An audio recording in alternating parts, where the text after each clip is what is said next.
हूं साक्षी जोशी और बिहार से और बिहार के गोपालगंज से एक ऐसी खबर आई जिसने सबको चौंका दिया कि आखिर एक ऐसा पुल जिसको बनने में तो लग गए 8 साल, जिसके ऊपर लागत लग गई 264 करोड़ रुपए, लेकिन गिरने में उसने 1 महीना भी नहीं लगाया, महज 29 दिन और पुल ढह गया। अब इस पर विपक्ष को भी मौका मिल गया है। तेजस्वी यादव लगातार इस पर सवाल खड़े कर रहे हैं। सुशासन बाबू को कुशासन बाबू और उनके भ्रष्टाचार पर गलती से भी सवाल मत कर लेना, इस तरह के तंज कस रहे हैं। इसी पर हमसे बात करने के लिए तेजस्वी यादव खुद मौजूद हैं। तेजस्वी, अभी तक के इतिहास में मुझे लगता है कि पहली बार ही हुआ होगा कि 29 दिन में कोई अभी अभी बना हुआ पुल जो कि 8 साल लग गए वो ढह गया। इस तरह से तो लागत हो गई एक दिन में 9 करोड़ रुपए। एकदम आप देखिएगा, ये पूरी तरीके से ये पहली कोई बिहार में घटना नहीं है। ये 29 दिन में ये पुल ढहा है जो 264 करोड़ रुपए का पुल बना था। 8 साल से ये बन रहा था, जैसा आपने बताया। आपको एक और चीज याद दिला दें कि कुछ दिन पहले मुख्यमंत्री को कहल गांव में जाना था एक बांध का उद्घाटन करने, जहां एक दिन पहले ही उद्घाटन के पहले ही वो जो है टूट के गिर गया। तो ये सिचुएशन लगातार जो है, सिर्फ पुल ही नहीं गिरा है बल्कि 70 घाट का जो पुल गिरा है उसके साथ ही साथ जो बांध है वो भी टूटा है। और ये अजीब है कि 1 महीने, ठीक आज के दिन ही मुख्यमंत्री ने उद्घाटन किया था और आज 1 महीने के अंदर जो है 29 दिन में ये पुल जो है वो टूट के गिर गया है। मैं पूरी तरीके से मौका मिल गया है नीतीश कुमार के ऊपर हमला नहीं, ये मौका ये बात नहीं। बिहार जो है, बिहार भगवान भरोसे चल रहा है। कोविड-19 को लेकर के हो, पुल गिरने से हो, बांध गिरने से हो, मतलब नीतीश कुमार जी का ये भ्रष्टाचार का बलि चढ़ गया है ये पूरा ये पुल। और 264 करोड़ रुपए जो है जनता का, टैक्स पेयर, ये भ्रष्टाचार करने वाले जो हैं, संरक्षण जो देने वाले हैं, ये बलि चढ़ा रखा है इन लोगों ने। इसमें नीतीश कुमार जी जो है संगठित भ्रष्टाचार के भीष्म पितामह है और लगातार जो है इस पे कड़ी से कड़ी कार्रवाई होनी चाहिए। नीतीश कुमार अभी भी अब चुप्पी साधे हुए हैं, इनको आकर के एक्सप्लेन करना चाहिए कि आखिर ऐसा क्यों हुआ।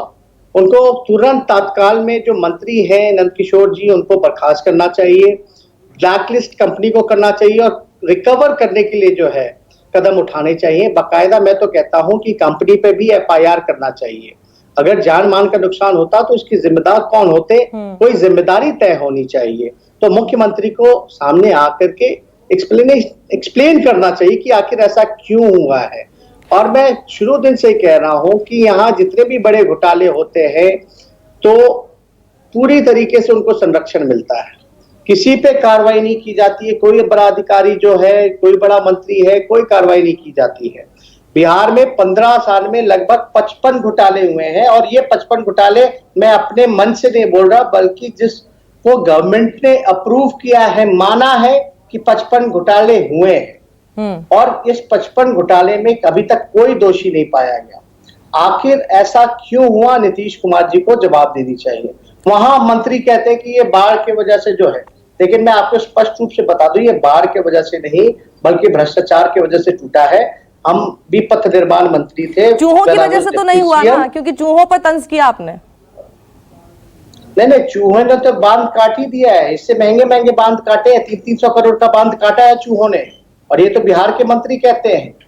बिहार में ये स्थिति आ गई है, चूहे बांध काट देते हैं और मंत्री जो है कह रहा है कि भाई पानी आ गया ज्यादा, उसकी वजह से हो गया। तो 1 महीने में कैसे टूट गया।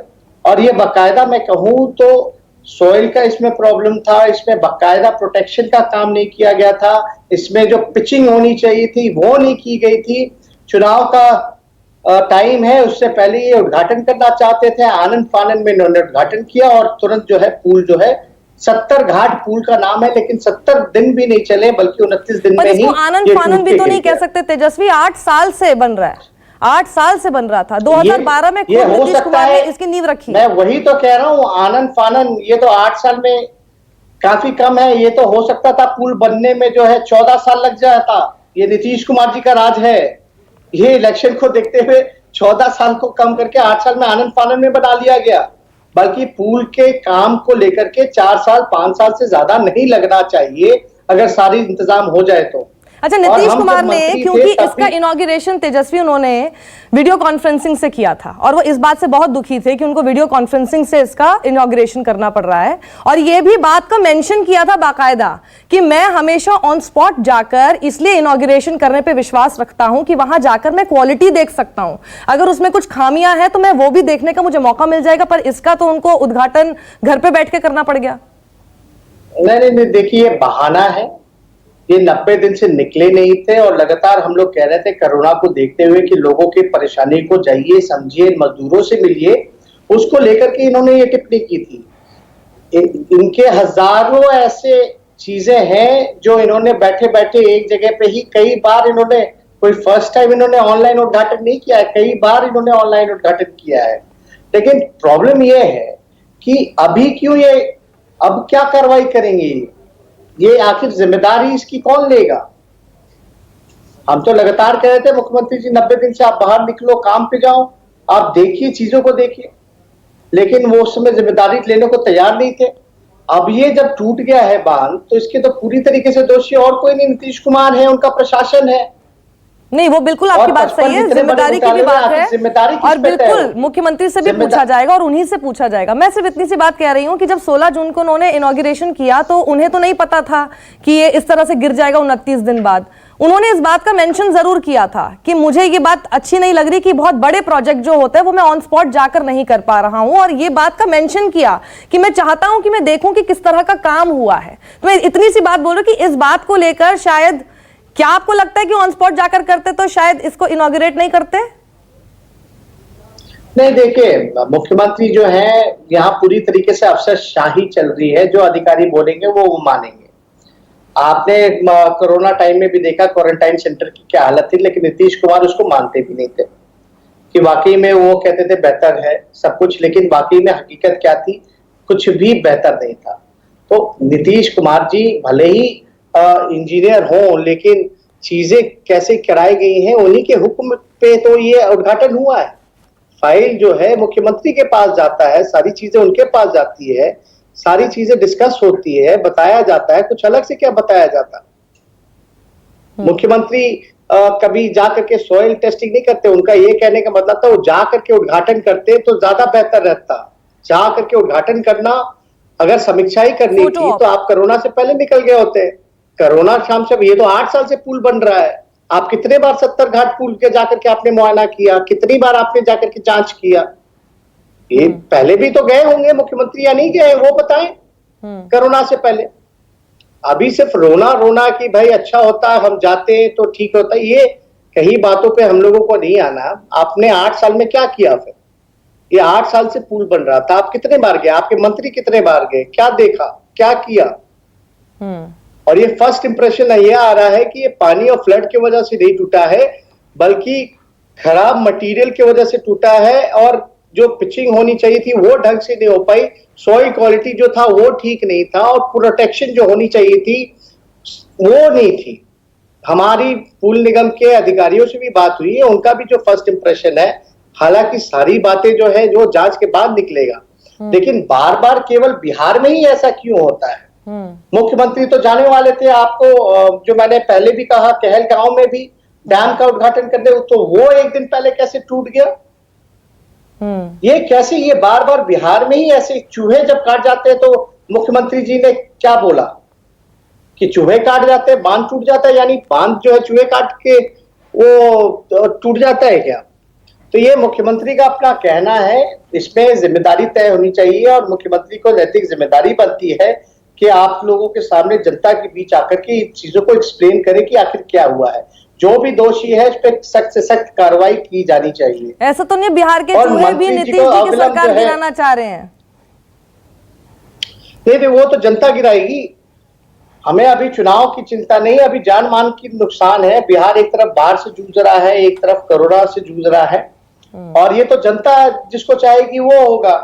लेकिन हमारी जो जिम्मेदारी है, कम से कम हम लोग सब लोग मिलकर के उस जिम्मेदारी को निभाने का काम करें।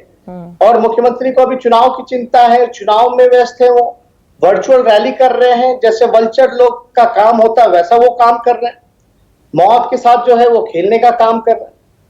अब इस समय जो है चुनाव जो है वो कहीं से भी स्थिति नहीं है चुनाव होने की। इसलिए मुख्यमंत्री जी से हम आग्रह भी बार बार करते हैं, कहते हैं कि भाई आपको जिम्मेदारी लेनी चाहिए।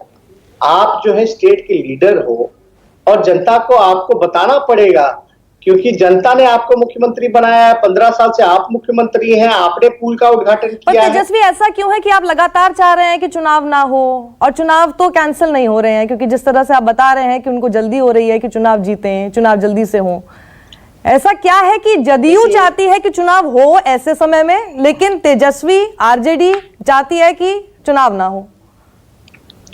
क्योंकि हमें जान बचानी है, लोगों को मरने के लिए नहीं छोड़ना। लाशों के ढेर पे हम चुनाव नहीं चाहते। हम नहीं चाहते कोई बूथ से शमशान चला जाए। आज मुख्यमंत्री क्वारंटाइन क्यों है, लॉकडाउन क्यों हुआ है, क्यों लॉकडाउन को बढ़ाया गया है? सीएम हाउस में जब कोरोना पहुंच सकता है, 85 लोगों को सीएम हाउस में हो गया, गवर्नर हाउस को हो गया, जितने आला अधिकारी थे, डीएम, एसपी, मंत्री, संतरी, पुलिसकर्मी, डॉक्टर्स मर रहे हैं, सब लोगों को कोरोना पॉजिटिव हो रहा है।